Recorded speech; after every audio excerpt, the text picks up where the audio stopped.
अप्सरा साधना के विषय में अभी हमने अपने प्रीवियस वीडियो में कुछ जानकारी दिया था और जिसमें कि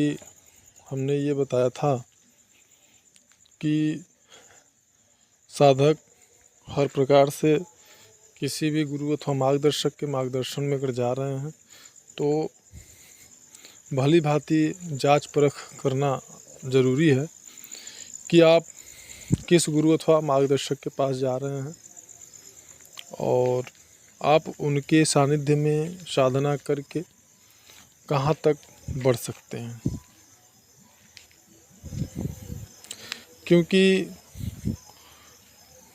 जो लोग वास्तव में मार्गदर्शक अथवा गुरु हैं उन तक पहुँचना थोड़ा सा संभव नहीं होता, या कह लीजिए थोड़ा सा कठिन होता है,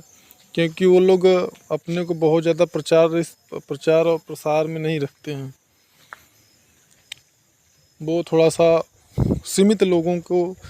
ही साधना को सिखाना चाहते हैं। अब जैसे हम थोड़ी बहुत यहाँ पे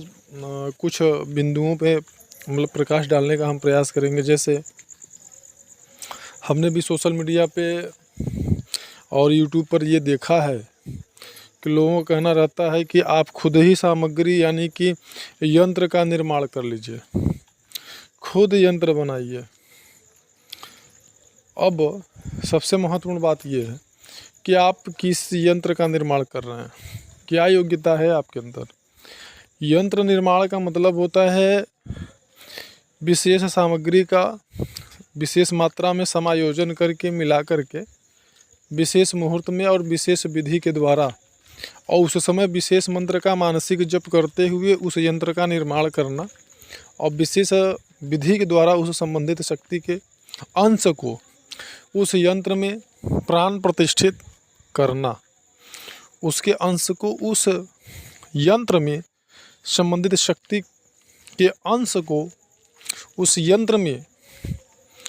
समाहित करना, प्रतिष्ठित करना। तो आप एक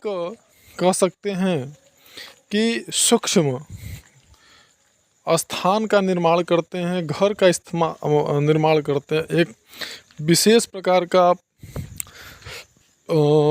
जगह बनाते हैं जहाँ पे कि उस दिव्य शक्ति के ऊर्जा को, अंश मात्र के ऊर्जा को उस यंत्र में उस जगह पर आप प्रतिस्थापित करते हैं। और ये तभी संभव है जबकि संबंधित शक्ति जो है उसके मंत्र को आपने सिद्ध किया हो,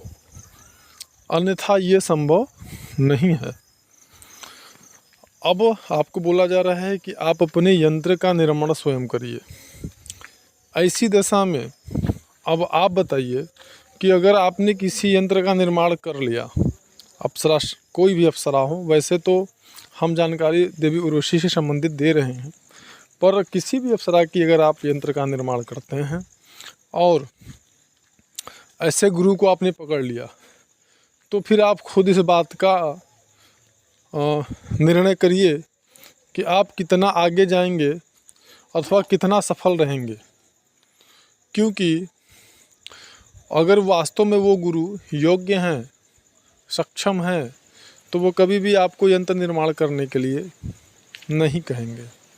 कि आप स्वयं यंत्र का निर्माण करिए, नहीं। और अगर आपने यंत्र का निर्माण किया और आपने साधना प्रारंभ कर दिया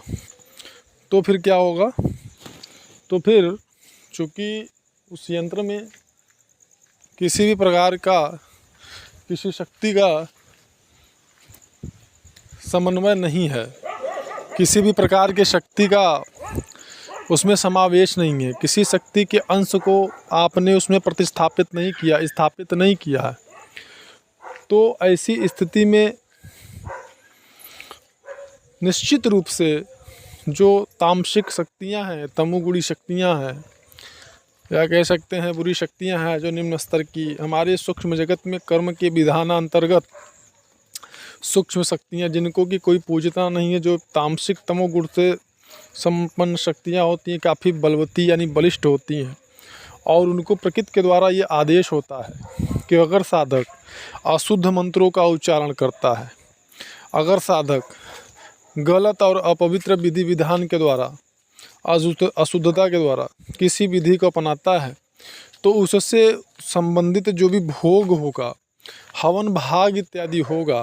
वह इन बुरी शक्तियों को प्राप्त करने में किसी प्रकार का प्रकृति कोई अवरोध नहीं डालेगी। मतलब ये बड़े आसानी से उसके भोग को और उससे संबंधित हवन इत्यादि के भाग को ग्रहण कर लेती हैं।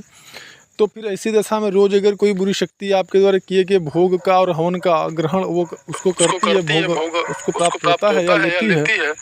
तो ऐसी दशा में निश्चित रूप से ये तामसिक शक्तियाँ चूँकि थोड़ा जल्दी सिद्ध हो जाती हैं तो साधक को वो सिद्ध हो जाएंगे। और ये उसके लिए समझिए कि सबसे उसके जीवन की बड़ी गलती सिद्ध हो सकती है। ऐसे में साधक पागल भी हो सकता है, साधक की मृत्यु भी हो सकती है, अथवा साधक एकदम आप कह सकते हैं नरकमय जीवन जिएगा।